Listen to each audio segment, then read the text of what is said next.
was 14 years old, and his father just handed him a hammer. Not to fix a fence, not to build a chair. His baby sister died in the night, and by mid-morning, he's kneeling on the floor of the same room she was born in, nailing together the box she'll be buried in. His mother is upstairs washing the body. His father is out back, already digging. Nobody called anyone. There was no one to call.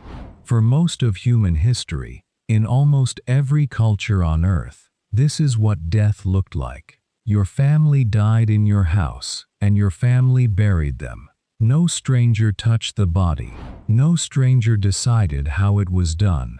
And somewhere in that process was a detail, a strange, specific fear that shaped funerals for centuries and secretly gave us 3 phrases we still use today. We'll get to it. But first, you need to understand how an entire village used to handle death without a single professional in the room. Here's the part people get wrong. It wasn't just the immediate family doing everything alone. Death in a small town was a community project, and everyone had a role, almost like an unwritten job description passed down for generations. The carpenter, who spent his days building tables and wagon wheels, also built coffins, usually within hours of a death, sized by eye or a quick measurement of the body. The women of the town, often the same women who delivered the babies, were the ones who laid out the dead. They knew how to close the eyes before the body stiffened, how to bind the jaw shut, which herbs kept the smell down in a warm room. Neighbors dug the grave, not grave diggers, actual neighbors, with their own shovels, on the morning of the burial. And the church bell did something you'd never guess today. It didn't just ring for the funeral. In many towns, it tolled a set number of times, so people working the fields could count and know, just from the sound carrying across the valley, roughly how old the person who died had been. Nobody needed a phone call. The whole town simply knew. Now here's where it gets strange, because not every death custom was practical. Some were pure superstition, and one of them is genuinely unsettling. In parts of Wales and the English countryside, families could hire something called a sin eater. This was usually a poor man from outside the village, paid a few coins to come to the house where the body lay. A piece of bread and a cup of ale were placed on the chest of the corpse. The sin eater would eat and drink it right there, over the body, and by doing that, custom said, he took on the sins of the dead person so their soul could pass on clean. He wasn't thanked. He wasn't invited to sit with the family afterward. He ate, he was paid, and he left, often shunned by the rest of the community for the job he'd just done. Think about that. An entire village believed guilt itself could be transferred, chewed, and swallowed by one man standing over a body so that everyone else could sleep at night. That's not medicine. That's not hygiene. That's how seriously people took the idea that death needed to be handled, not just survived. Not every death in this era was an old farmer passing peacefully in his sleep. And this is the part that's hard to sit with. Before modern medicine, it was common, almost expected, for a family to bury more than one child before adulthood.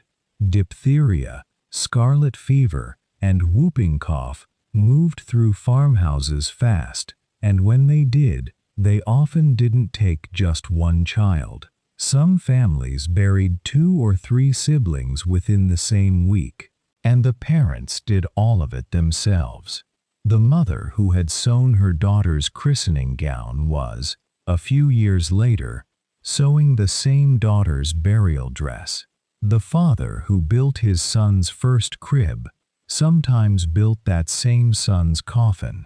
There was no funeral director to soften any part of it. No one to hand the family a folder of options. Grief and labor happened in the same breath, in the same house, with the same hands. It's brutal, but it's also why this generation understood something we've largely lost, that facing death directly, with your own hands, doesn't destroy you. It's often what lets people move forward. Remember that detail I promised earlier? Here it is. Medicine before the 1900s was nowhere near good enough to always tell the difference between a deep coma and actual death. And people knew it. This fear had a name: taphophobia, the fear of being buried alive, and it was common enough to change how funerals were run. Families would often keep a body in the house for a day or two before burial, partly out of respect, but partly just to watch and wait, to make sure the person didn't wake up. This is where we get the word wake.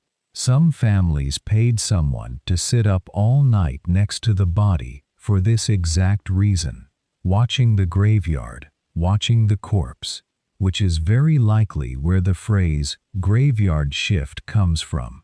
And in the 1800s, a small but real industry popped up, building safety coffins. Coffins with a string running from the corpse's hand up through a tube to a bell mounted above the grave. If you woke up underground, you could ring for help. Historians still debate how many of these bells ever actually rang. But the fact that people were buying them at all tells you everything about how seriously this fear was taken. And it's likely part of where we get the phrase, dead ringer. That's not a coincidence of language. That's an entire culture building physical objects around a fear of getting death wrong. For most of human history, this system didn't need fixing. It wasn't primitive. It wasn't something people did because they were poor or uneducated. It was simply how death worked, everywhere, for thousands of years. The carpenter built the box. The women prepared the body. The neighbors dug the hole. The bell told the town who they'd lost. Nobody thought to question it, because there was nothing to compare it to. That changed almost overnight, and not because people suddenly decided they didn't want to do this job anymore. Something outside the village forced the change, fast, and on a scale nobody was prepared for. That part of the story, how a handful of men turned this entire tradition into a business in less than a generation, is the video I'm dropping next. And it starts with a war. Most people don't connect to funerals at all.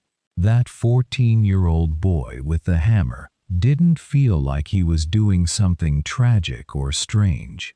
He felt like he was doing his job, the same job his father had done, and his father before him. Somewhere along the way, we decided that job belonged to strangers instead. If you want to see exactly how that happened and who profited from it, that video's linked right here. Go watch it next. And if stories like this are your thing, subscribe. I dig up the history behind the parts of life we never think to question.